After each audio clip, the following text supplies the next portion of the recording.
சிவபெருமான் என்று எங்கட சைவ அடியார்கள் சமய புலவர்கள் பூஜை பண்ணுகிற பூஜல் எல்லாம் அவரைத்தான் விளக்குது.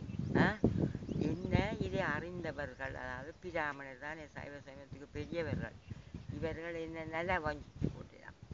வஞ்சிச்சு இந்த மனித உருவங்களில் விலங்கு மனங்களை பாவித்து என்ன இருப்பிடம் தொடங்கி நீர், உணவு, உடை எல்லாத்தாலும் வஞ்சிக்கிறாங்க.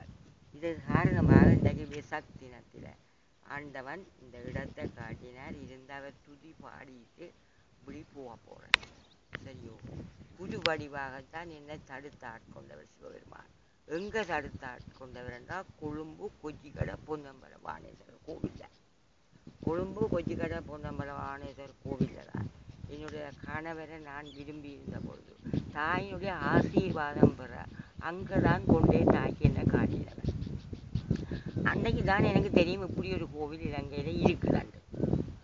அன்று தொடக்கம் இந்த நேரம் வரை பிராமணன் தான் வெற்றி எடுப்பதற்காக, தான் உலகத்தை ஆள வேண்டும் என்பதற்காக என்ன வஞ்சிக்கிறார். இதை நீங்கள் ஒருவரும் அறிய மாட்டீர்கள். அஞ்ஞானத்தில் பிறந்து விஞ்ஞான கல்வி அறிவை பெற்று மெய்ஞான ஒளி பெற்ற நான். அதுதான் மெய்ஞான ஒளி. பொய்யெல்லாம் போயகல மெய்ஞான ஒளியாக எனக்கு ஒளி வீசுகிறார். அஞ்சாவது தான் ஒவ்வொரு தமிழனையும் பாவித்தானே மாற்ற. கடைசியாக ராசலிங்கத்தை நம்பினான். ராசலிங்கம் நான் பயந்து இந்த அங்கே இந்த பள்ளுகள் எல்லாம் எல்லாரும் கள்ளர் தம்பி. சிங்களவன்கிட்ட என்னவோ தமிழாய் பயமில்லாமல் சிங்களவன்கிட்ட தட்டி சுற்றி அதிகாரத்தை பறிக்கிறதுக்கு இவங்க எல்லாரும் ஒட்டு பயணிக்கிறாங்க. ரங்கநாதன் சிலையும் ரங்கநாதன் வாகனத்தையும் ராமபிரான் ராவணனை அழித்து போட்டு தம்பி விபீஷணத்தை கொடுத்து விட்டவர்.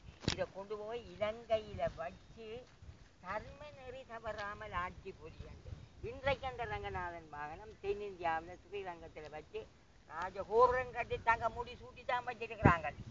ஆனால் பாவம், இதைத்தான் சொல்றது கர்மம். இதைத்தான் ஜிஜி போன அதைத்தான் நான் அவரோட பேசுறேன். அதிகாரம் தமிழன் கையில் கடுகளவு கொடுக்கப்படாது. பெரும்பான்மை சிங்களவரோட சிறுபான்மையோட